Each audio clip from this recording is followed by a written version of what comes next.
Now, to anyone that works, their wages are not credited to them as a gift, but as an obligation. However, to anyone who does not work but trusts God, who justifies the ungodly, their faith is credited to them as righteousness.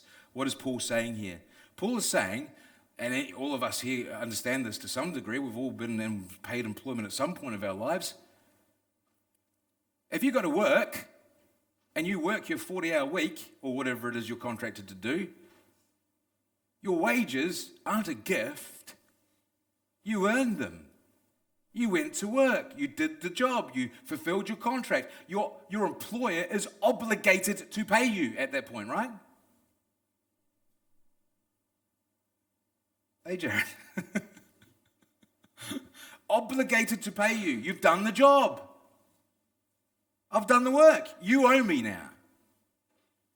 Make sense?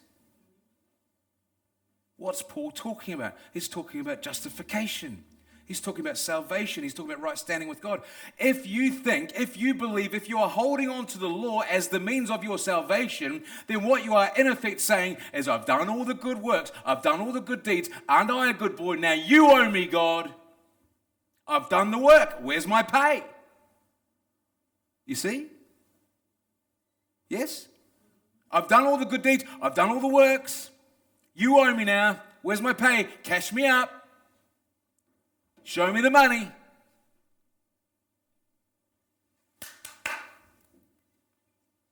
Salvation, thanks. You owe me, God. That's what we're saying when we're holding on to the law.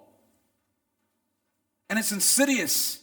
And it works its way into our hearts because the natural bent of our hearts is towards self-righteousness and law. You know, I sat in actually it's the same guy I was talking about earlier on, sitting on this is a mature Christian brother said this. He said, I just can't help thinking that there was something about me that God looked at and approved of, and that's why he chose me for salvation. Really? I mean, this is a man in his late 60s, been a believer since his 40, 50 years a believer. And that was how he was thinking. So it sneaks in there. It has a way of working its way into us. But that's what, there was something so good and righteous about me. I've lived such a good life. I've been such a good Christian. And that's why God accepts me. God owes me my salvation because I've been a good boy. God is the creator of all that has come to exist. He dwells in eternity in perfect holiness. Do you think he owes us anything? Can you make God a debtor to you by the way you live and by what you do? That's filth. That's stinking self-righteous, it's just filth. I refer you back to a couple of weeks ago where Paul was talking about that four-letter word that started with S, that is often translated as rubbish or refuse. That's what that is. Oh, you think that because you're such a good boy, that you've lived such a good life, that you're so gifted, that you have such great wealth of knowledge and ability, and that you're so moral and you've lived such an upstanding life, that you can march before God and say, cash me out.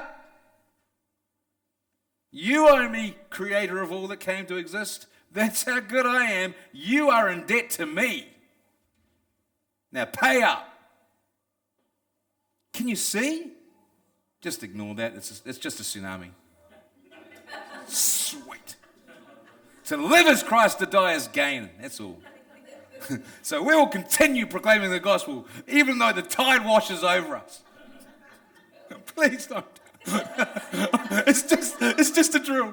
It's big and brave when it's just a drill, isn't it? But can you see the problem here? Can you see just how disgusting that is? Can you see just honestly what sort of state does your heart have to be in to actually believe that? It's disgusting. That the God who brought everything into existence by the word of his power, who dwells in eternity, in eternal holiness, who in his eternal perfection, that this God who is all-knowing and all-powerful is indebted to you, his creation? Really? That's what Paul is saying here. If you work your 40 hours, you're owed your wages. God will be a debtor to no man. God is not indebted to any of us.